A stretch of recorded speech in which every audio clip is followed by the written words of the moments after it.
कर्पूरगौरं करुणावतारं संसारसारं भुजगेन्द्रहारं सदा वसन्तं हृदयार्धविन्दे भवन भवानी सहितं नमामि।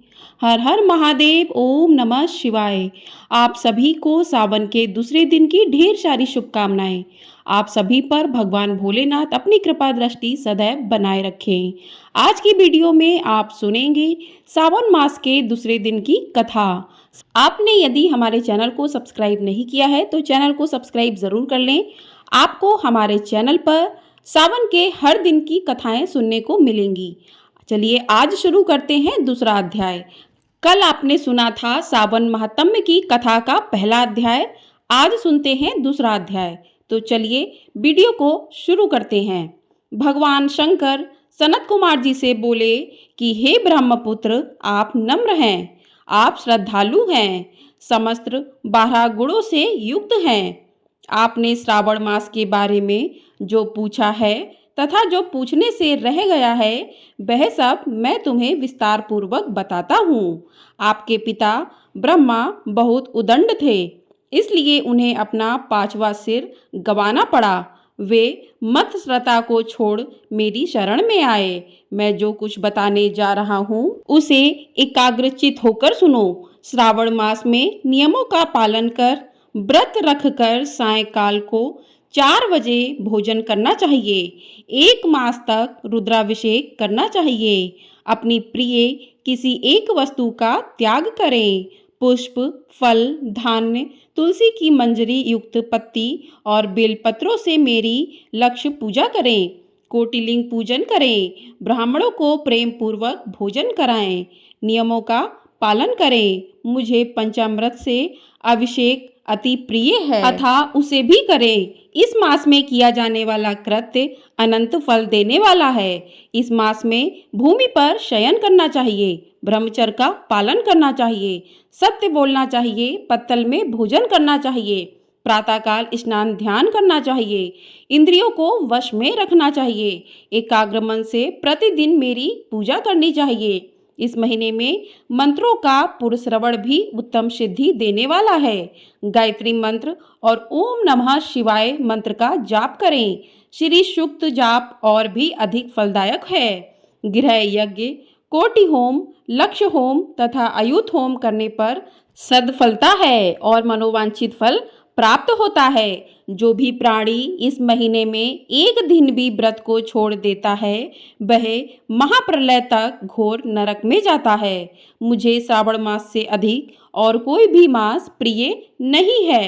यह मास फलदायक है तथा निष्काम भाव से किए गए कर्म के फलस्वरूप मोक्ष प्रदान करने वाला है। हे सनत कुमार, इस माह में करने योग्य जो धर्म कहे गए हैं उन्हें ध्यानपूर्वक सुनो। रविवार को सूर्य का व्रत करना चाहिए। सोमवार का दिन मेरी पूजा का दिन है। श्रावण मास के प्रथम सोमवार से प्रारंभ करके 3.5 मास तक अर्थात कार्तिक मास की अमावस्या तक होने वाला संपूर्ण कामना का अर्ध सिद्धि प्रदाता रोटक नामक व्रत कहलाता है। मंगलवार के दिन मंगला गौरी का व्रत रखा जाता है। बुधवार को बुध का व्रत, बृहस्पतिवार को गुरुदेव का व्रत, शुक्रवार को जीवंतिका देवी का व्रत रखते हैं। शनिवार को हनुमान तथा नरसिंह का व्रत रखा जाता है। अब मैं तुम्हें तिथियों के अनुसार होने वाले व्रतों को बताता हूँ। श्रावण मास के शुक्ल पक्ष की द्वितीया तिथि को औदुंबर नाम का व्रत होता है। शुक्ल पक्ष की तृतीया को गौरी का व्रत होता है। श्रावण शुक्ल चतुर्थी को दुर्वा गणपति नामक व्रत होता है। इसे विनायक चतुर्थी व्रत या गणेश चौथ का व्रत कहते हैं। श्रावण शुक्ल पंचमी को नाग पूजन का व्रत रखा जाता है। श्रावण शुक्ल षष्ठी के दिन शुपोदन व्रत रखा जाता है। श्रावण शुक्ल सप्तमी को शीतला देवी का व्रत रखा जाता है। अष्टमी और चतुर्दशी तिथि में देवी का पवित्रारोपण करना चाहिए। श्रावण मास की कृष्ण तथा शुक्ल पक्ष की नवमी को नक्त व्रत का विधान है। शुक्ल पक्ष दशमी को आशा नामक व्रत किया जाता है। कोई कोई मनुष्य श्रावण मास की दोनों पक्षों शुक्ल तथा कृष्ण की एकादशी को आशा व्रत रखते हैं। श्रावण शुक्ल पक्ष की द्वादशी को भगवान विष्णु का पवित्रारोपण करना कहा गया है। इसलिए इस तिथि को भगवान हरि का श्रीधर नाम से अर्चन उत्तम गति प्रदान कराता है। श्रावण शुक्ल पक्ष की पूर्णिमा को उत्सर्जन, उपाकर्म, सभादीप, रक्षाबंधन, श्रावणी कर्म, सर्पवली तथा हैग्रीव जयंती मनाई जाती है। हैग्रीव नामक भगवान विष्णु का अवतार माना गया है। उपरोक्त सातों व्रत श्रावण शुक्ल पूर्णिमा को मनाए जाते हैं। श्रावण कृष्ण चतुर्थी को संकट चतुर्थी, जिसे आम भाषा में सकट चौथ कहते हैं, तथा कृष्ण पक्ष की पंचमी को मानव कल्पादि व्रत रखा जाता है। श्रावण कृष्ण अष्टमी को भगवान श्री विष्णु ने भी श्री कृष्ण नाम से 16 कलाओं से युक्त अवतार लिया था। उस दिन व्रत तथा महोत्सव मनाया जाता है। श्रावण मास की अमावस्या के पिठोरा व्रत का विधान है। इस दिन कुशोत्पादन करें और वृषभों का पूजन करें। श्रावण शुक्ल पक्ष की प्रथमा से लेकर समस्त तिथियों के अलग अलग देवी देवता हैं। प्रतिपदा के अग्नि, द्वितीया के ब्रह्मा, तृतीया तिथि की गौरी, चतुर्थी तिथि के गणेश, पंचमी तिथि के नाग, षष्ठी तिथि के स्कंद, सप्तमी तिथि के सूर्य, अष्टमी तिथि के भगवान शिव, नौवीं तिथि की दुर्गा, दशमी तिथि के यम, एकादशी के विश्वदेव स्वामी हैं, द्वादशी तिथि के श्री हरि, त्रयोदशी तिथि के कामदेव, चतुर्दशी तिथि के शिव और पूर्णिमा के स्वामी चंद्रमा हैं। अमावस्या के स्वामी पितर हैं। जिस देव की जो तिथि है उस तिथि को उस देवता की पूजा अर्चना करनी चाहिए। इस श्रावण मास में प्रायः अगस्त्य नक्षत्र का उदय होता है। सिंह राशि पर सूर्य के संक्रमण के दिन से 12 अंश 40 घड़ी बीत जाने पर अगस्त्य नक्षत्र का उदय होता है। अगस्त्य ऋषि को 7 दिन पहले से ही अर्घ देना शुरू कर दें। 12 महीनों में सूर्य भगवान अलग अलग नाम से प्रज्वलित होते हैं। श्रावण मास में गर्भास्थ नाम से प्रज्वलित होते हैं। इसलिए श्रावण मास में भक्ति पूर्वक सूर्यदेव का पूजन करना चाहिए।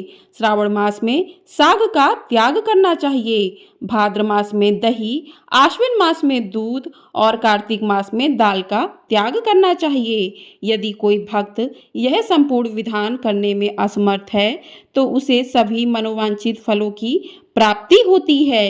हे मुनि श्रेष्ठ, इस श्रावण मास में मनाए जाने वाले व्रत और धर्मों का सविस्तार रूप से वर्णन करना कई 100 वर्षों में भी पूरा नहीं हो सकता। भक्तजन मेरे या श्री हरि के प्रतिथ्र संपूर्ण व्रत करें।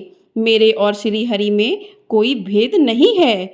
मेरे भक्त श्री हरि को प्रिय हैं और श्री हरि के भक्त मुझे प्रिय हैं। जो भी प्राणी इसमें भेदभाव की कल्पना करते हैं या करेंगे वे नरकगामी होते हैं।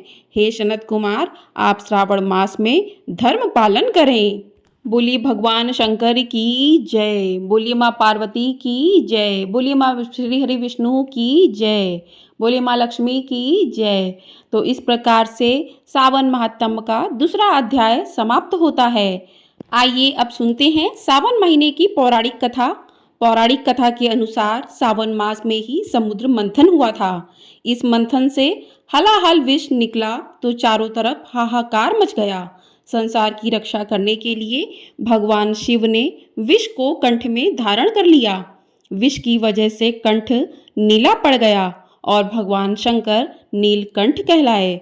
विष का प्रभाव कम करने के लिए सभी देवी देवताओं ने भगवान शिव को जल अर्पित किया, जिससे उन्हें राहत मिली। इससे वे प्रसन्न हुए। तभी से हर साल सावन महीने में भगवान शिव को जल अर्पित करने तथा उनका जलाभिषेक करने का रिवाज शुरू हो गया। तभी से भगवान शिव के ऊपर जलाभिषेक और रुद्राभिषेक होने लगा। जो भी भक्तजन सावन के महीने में भगवान भोलेनाथ का रुद्राभिषेक जलाभिषेक करते हैं उनकी सभी मनोकामनाएं पूर्ण होती हैं। बोलिए हर हर महादेव, ओम नमः शिवाय। आपको कल सावन महात्म का तीसरा अध्याय सुनने को मिलेगा।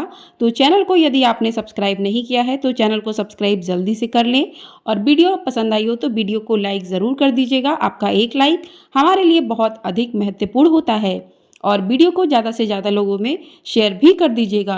और कमेंट बॉक्स में हर हर महादेव ओम नमः शिवाय ज़रूर लिखिएगा। आपको हमारे चैनल पर सावन महीने के प्रत्येक दिन की कथाएं सुनने को मिलेंगी, तो चैनल को सब्सक्राइब ज़रूर कर लीजिए। हर हर महादेव ओम नमः शिवाय। भोलेनाथ आप सभी की इच्छाएं पूरी करें, आप सभी की मनोकामनाएं पूर्ण करें और आप सभी पर अपना आशीर्वाद हमेशा बनाए